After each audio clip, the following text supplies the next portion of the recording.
નમસ્કાર, હું છું માર્ગી. આપની સાથે હેડલાઇન્સમાં જોઈએ કેટલાક મહત્વના સમાચાર. પંજાબના પટિયાલામાં રાજપુરા અને શંભુ રેલવે સ્ટેશન વચ્ચે મોડી રાત્રે રેલવે લાઇન પર જોરદાર બ્લાસ્ટ થયો હતો. આ ઘટનાથી સમગ્ર પંથકમાં ભયનો માહોલ છવાયો છે. આરપીએફ, જીઆરપી અને પોલીસના ઉચ્ચ અધિકારીઓ તાત્કાલિક ઘટના સ્થળે પહોંચ્યા હતા. સદનસીબે કોઈ મોટી જાનહાનિ નથી થઈ, પરંતુ કોઈ મોટા કાવતરાની આશંકા છે. અત્યારે સુરક્ષા એજન્સીઝ એલર્ટ પર છે અને સમગ્ર વિસ્તારને સીલ કરી દેવાયો છે. દિલ્હીના પૂર્વ સીએમ અરવિંદ કેજરીવાલે લીકર પોલિસી કેસમાં હાઈકોર્ટ જવાનો ઇનકાર કર્યો છે. તેમણે જણાવ્યું કે જસ્ટિસ સ્વર્ણકાંતા શર્મા પાસેથી ન્યાયની આશા નથી, કારણ કે તેમના પુત્રને કેન્દ્ર તરફથી વધુ કેસ મળ્યા છે. અંતરાત્માના અવાજે કેજરીવાલે ગાંધીજીના સત્યાગ્રહનો માર્ગ પસંદ કરી કોઈ દલીલ ન કરવાનો નિર્ણય લીધો છે. જસ્ટિસ સ્વર્ણકાંતાએ આ કેસમાંથી ખસી જવાની અરજીને ફગાવી દીધી છે. ઈરાનના વિદેશ મંત્રી અબ્બાસ અરાઘચી રશિયાનો પ્રવાસ પૂર્ણ કરી મંગળવારે ફરી ઇસ્લામાબાદ પહોંચ્યા છે. છેલ્લા 48 કલાકમાં પાકિસ્તાનની આ તેમની ત્રીજી મુલાકાત છે. અમેરિકા સાથે વધી રહેલા ગંભીર તણાવને ઘટાડવા માટે કરવામાં આવી રહેલા રાજદ્વારી પ્રયાસોનો આ એક મુખ્ય ભાગ છે. અરાઘચીએ અગાઉ રશિયામાં રાષ્ટ્રપતિ પુતિન સાથે પણ મહત્વની ચર્ચા કરી હતી. ભારત અને ન્યૂઝીલેન્ડ વચ્ચે ઐતિહાસિક ફ્રી ટ્રેડ એગ્રીમેન્ટ થયો છે, જેનાથી બંને દેશો 100% કરાર મુક્ત વેપાર કરી શકશે. આ કરાર હેઠળ ન્યૂઝીલેન્ડ આગામી 15 વર્ષમાં $20 અબજ રોકાણ કરશે. પિયુષ ગોયલ અને ટોડ મેકલે દ્વારા હસ્તાક્ષર કરાયેલા ડીલથી દ્વિપક્ષીય વેપાર $5 અબજ સુધી પહોંચશે. પીએમ મોદીએ જણાવ્યું કે આનાથી ખેડૂતો અને સ્ટાર્ટઅપ્સને મોટો ફાયદો થશે. આમ આદમી પાર્ટી છોડી ભાજપમાં જોડાયા બાદ રાજ્યસભા સાંસદ રાઘવ ચડ્ઢાએ પ્રથમ વિડીયો જાહેર કર્યો છે. તેમણે આ પર નિશાન સાધતા જણાવ્યું કે પાર્ટી હવે ભ્રષ્ટ અને સ્વાર્થી લોકોના હાથમાં છે, જ્યાં કામ કરવાનું વાતાવરણ ઝેરી બની ગયું હતું. રાઘવે પ્રશ્ન કર્યો કે જો 7 સાંસદો પાર્ટી છોડે તો શું બધા ખોટા છે? સ્થાપક સભ્ય હોવા છતાં તેમણે જૂના આદર્શો નેવે મુકાતા ભાજપમાં જોડાવાનો મહત્વનો નિર્ણય લીધો છે. ઈરાન અને અમેરિકા વચ્ચેના તણાવમાં પાકિસ્તાની મધ્યસ્થી પર ઈરાની સાંસદ ઇબ્રાહીમ રેઝાઈએ સવાલો ઉઠાવ્યા છે. રેઝાઈએ જણાવ્યું કે પાકિસ્તાન મિત્ર હોવા છતાં નિષ્પક્ષ નથી, કારણ કે તે હંમેશા અમેરિકા અને ટ્રમ્પના હિતો તરફ ઝૂકેલું રહે છે. તેમણે ઉમેર્યું કે જે દેશ સાચું બોલી શકતો નથી તે મધ્યસ્થી કરી શકે નહીં. આ નિવેદનથી શાંતિ મંત્રણામાં પાકિસ્તાનની ભૂમિકા નબળી પડી છે અને રાજદ્વારી ગરમાવો વધી ગયો છે.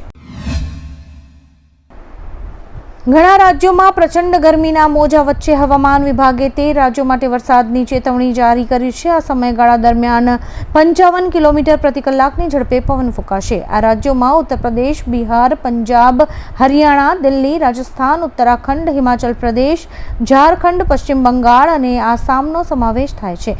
જોકે દિલ્હી, હરિયાણા, રાજસ્થાન અને ઉત્તર પ્રદેશના મોટા ભાગના ભાગોમાં ગરમી તેની ટોચ પર રહેવાની ધારણા છે. મહેસાણામાં ભાજપે તેનો દબદબો જાળવી રાખ્યો છે. મહેસાણામાં કોંગ્રેસના સુપડા સાફ થઈ ગયા છે. મહેસાણા મનપામાં 52 બેઠકોમાંથી ભાજપે અત્યાર સુધી 20 બેઠકો પર જીત નોંધાવી છે, જેમાં 5 બેઠકો બિનહરીફ જીતવામાં આવી છે, જ્યારે કે 15 બેઠકો પર મતદાન દ્વારા વિજય મળ્યો છે. ભાજપના કાર્યકરોમાં આનંદ છવાયેલો જોવા મળી રહ્યો છે.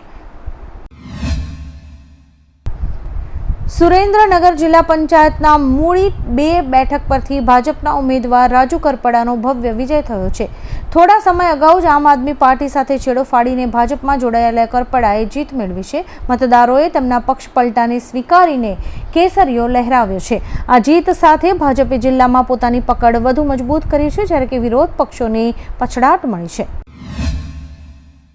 કોંગ્રેસના જિગ્નેશ મેવાણીના ગઢમાં આ વખતે ભાજપે ગાબડું પાડ્યું છે. લઘુમતી સમાજના મતદારોનું મતદાન આ વખતે ભાજપ તરફી રહ્યું હતું. વડગામ વિધાનસભા અંતર્ગત આ બેઠકો પર પહેલીવાર જીત મળી હતી. ભાજપે છાપી અને જલોત્રા બેઠકો પર જીત મેળવી છે. ભાજપના કાર્યકરોમાં ખુશીનો માહોલ જોવા મળી રહ્યો છે. સુરતમાં વોર્ડ નંબર 18ની મતગણતરી બાદ ગાંધી એન્જિનિયરિંગ કોલેજ બહાર ભારે અફરાતફરી મચી ગઈ હતી. ભાજપના દિનેશ રાજપુરોહિત વિજેતા જાહેર થતાં જ ભાજપ અને કોંગ્રેસના કાર્યકરો સામસામે આવી ગયા હતા. ઉગ્ર સૂત્રોચ્ચાર બાદ બંને પક્ષો વચ્ચે છૂટા હાથની મારામારી થઈ હતી, જેમાં એકબીજાના વાળ ખેંચીને હુમલા કરાયા હતા. હિંસક અથડામણને પગલે કેન્દ્ર બહાર તણાવ સર્જાયો હતો. ઇન્ડોનેશિયામાં બેકાસી તિમુર સ્ટેશન પર ઉભેલી ટ્રેન સાથે એક સુપરફાસ્ટ એક્સપ્રેસ અથડાતા 7 લોકોના મોત થયા છે. આ દુર્ઘટનામાં 38 મુસાફરો ઘાયલ થતા હોસ્પિટલ ખસેડાયા છે. મહિલાઓ માટે અનામત ડબ્બો ક્ષતિગ્રસ્ત થતા ચીસો ગુંજી ઉઠી હતી. અથડાનારી ટ્રેનના તમામ 240 મુસાફરો સુરક્ષિત છે. રેલવે કંપનીએ આ ગંભીર બેદરકારી બદલ માફી માંગીને તપાસ શરૂ કરી છે, જ્યારે કે બચાવ કામગીરી યુદ્ધના ધોરણે ચાલુ કરાઈ હતી. ગુજરાતની સ્થાનિક સ્વરાજ્ય ચૂંટણીમાં ભાજપે 2 મોટી સફળતાઓ હાંસલ કરી છે.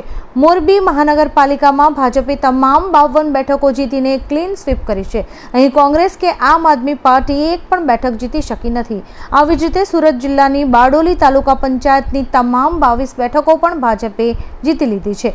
વિરોધ પક્ષોના સુપડા સાફ થઈ ગયા છે અને ભાજપે એક ચક્રી શાસન જાળવી રાખ્યું છે. UIDAI દ્વારા આધાર કાર્ડ અંગે એક મોટું અપડેટ અપાયું છે. હવે આધાર કાર્ડને જન્મ તારીખના સત્તાવાર પુરાવા તરીકે ગણવામાં નહીં આવે. UIDAIના જણાવ્યા અનુસાર જન્મ તારીખ સાબિત કરવા માટે હવે જન્મ પ્રમાણપત્ર, 10માની માર્કશીટ અથવા પાસપોર્ટ જેવા દસ્તાવેજોનો જ ઉપયોગ કરવો પડશે. જોકે આ નિયમ જૂનો છે, પરંતુ હવે તેને વધુ સ્પષ્ટતા સાથે લાગુ કરાયો છે. અમદાવાદના કોટ વિસ્તારમાં આવેલા ખાડિયા વોર્ડમાં ભાજપને મોટું ગાબડું નડ્યું છે. અમદાવાદના ખાડિયા વોર્ડમાં કોંગ્રેસની આખી પેનલે જીત મેળવી છે. ખાડિયા વોર્ડમાં વર્ષોથી ભાજપનો દબદબો રહ્યો છે. ખાડિયા એ ભાજપનો ગઢ ગણાય છે. વર્ષો બાદ ખાડિયામાં કોંગ્રેસનો કબજો થયો છે. ખાડિયામાં ધ્રુવ કલાપી, બિરજુ ઠક્કર, મીનાબેન નાયક અને ઇલિયાસ પઠાણની જીત થઈ છે. ખાડિયા વોર્ડમાં ભાજપના તમામ ઉમેદવારો હારી ગયા છે.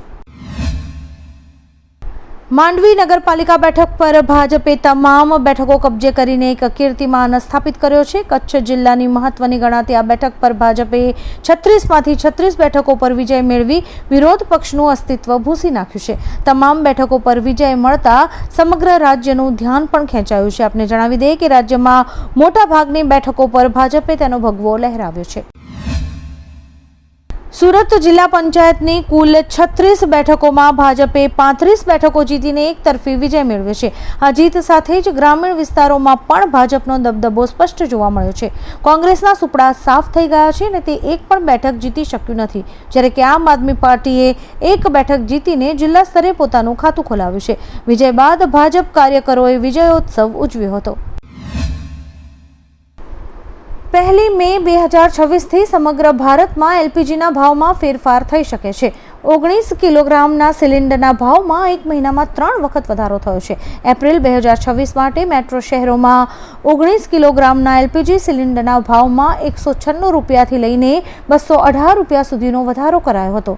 7મી માર્ચે OMCએ પ્રતિ સિલિન્ડરના ભાવમાં 114.5 રૂપિયાનો વધારો કર્યો હતો. નવા નિયમો મુજબ ડિલિવરીના ઓછામાં ઓછા 25 દિવસ બાદ જ બીજો સિલિન્ડર બુક કરાવી શકશે, જ્યારે કે ઉજ્જવલા માટે આ ગાળો 45 દિવસનો છે. જામનગર મહાનગરપાલિકાના વોર્ડ નંબર 12માં 2 બેઠક પર કોંગ્રેસ અને 2 બેઠક પર આમ આદમી પાર્ટીનો વિજય થયો છે. મહત્વની વાત એ છે કે આપના અસલમ ખિલજી અને કોંગ્રેસના અલ્તાફ ખફી વિરુદ્ધ ગુનો નોંધાયો હતો અને બંને અત્યારે જેલમાં બંધ છે. તેમ છતાં બંને મતદાનમાં જીત મેળવી છે. મહિલા ઉમેદવારોમાં પણ જૈનબબેન ખફી અને કોંગ્રેસના સહારાબેન મકવાણાનો વિજય થયો છે. અમદાવાદ મહાનગરપાલિકાની 192 બેઠકોમાં ભાજપે 160 બેઠકો જીતીને ભવ્ય વિજય મેળવ્યો છે. કોંગ્રેસને 32 બેઠકો મળી છે, જ્યારે કે 2021માં તેને 25 બેઠકો મળી હતી. આમ કોંગ્રેસને 7 બેઠકોમાં જીતનો વધારો થયો છે, જ્યારે કે AIMIM જે ઓવેસીની પાર્ટી છે તેની 7 બેઠકો અને અન્યની 1 બેઠક ઘટી છે. ભાજપને પણ 1 બેઠકનો વધારો થયો છે.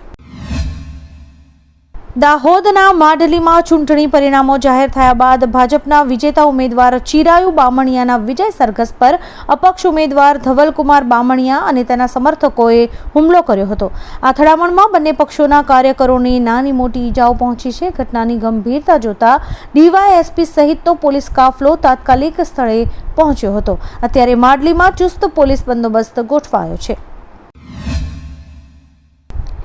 ગુજરાત અને સ્થાનિક સ્વરાજ્ય ચૂંટણીમાં ભાજપે મોટાભાગના જિલ્લાઓમાં પોતાનું વર્ચસ્વ જાળવી રાખ્યું છે. તાપી, મોરબી અને ગોધરામાં ભાજપનો ભગવો લહેરાયો છે. વ્યારા નગરપાલિકામાં ભાજપે 28માંથી 26 બેઠકો જીતીને ચોથી વાર સત્તા હાંસલ કરી છે. જોકે વ્યારા તાલુકા પંચાયતમાં કોંગ્રેસે 13 બેઠકો સાથે સત્તા જાળવી રાખી છે. સોનગઢમાં ટાઈ પડી છે, જ્યારે કે ઉકાઈમાં ત્રિશંકુ પરિણામ આવતા આપ કિંગ મેકરની ભૂમિકામાં છે.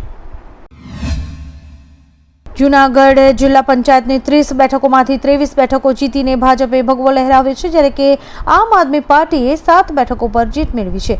આશ્ચર્યજનક રીતે કોંગ્રેસનું ખાતું પણ નથી ખુલ્યું. બીજી તરફ ગીર સોમનાથની ઉના તાલુકા પંચાયતની 26 બેઠકોમાંથી ભાજપે 20 અને કોંગ્રેસે 6 બેઠકો મેળવી છે. જૂનાગઢમાં કોંગ્રેસના નબળા દેખાવે રાજકીય ચર્ચા જગાવી છે. સુરત મહાનગરપાલિકાની ચૂંટણીમાં ભાજપે ભવ્ય વિજય હાંસલ કર્યો છે. કુલ 120 બેઠકોમાંથી ભાજપે 115 બેઠકો જીતીને ઐતિહાસિક સફળતા મેળવી છે. કેન્દ્રીય જળશક્તિ મંત્રી CR પાટીલે જીત બાદ કહ્યું કે આજે સુરત અને ગુજરાતની જનતાએ ભાજપને આશીર્વાદ આપ્યા છે. કેટલીક પાર્ટીઝ એવું માનતી હતી કે જનતા તેમના ખિસ્સામાં છે, પરંતુ પરિણામોએ તેમનો અહંકાર તોડી નાખ્યો છે. બનાસકાંઠાના પાલનપુરમાં જગાણા મતદાન મથક બહાર ખુલ્લા પડેલા ઘાસચારામાં અચાનક આગ લાગી હતી. મતગણતરી ચાલી રહી હોવાથી મથકની બહાર ઉમેદવારોના સમર્થકો અને મતદારોની મોટી ભીડ હતી. આગ લાગતા અફરાતફરીનો માહોલ સર્જાયો હતો. પાલનપુર ફાયર વિભાગની ટીમે તાત્કાલિક પહોંચીને પાણીનો મારો ચલાવી આગ પર કાબુ મેળવ્યો હતો. સદનસીબે કોઈ જાનહાનિ નથી થવા પામી. આવા જ કેટલાક રસપ્રદ સમાચારો નિહાળવા માટે અમારી YouTube ચેનલને લાઇક, શેર અને સબસ્ક્રાઇબ કરો અને જોતા રહો હેડલાઇન્સ.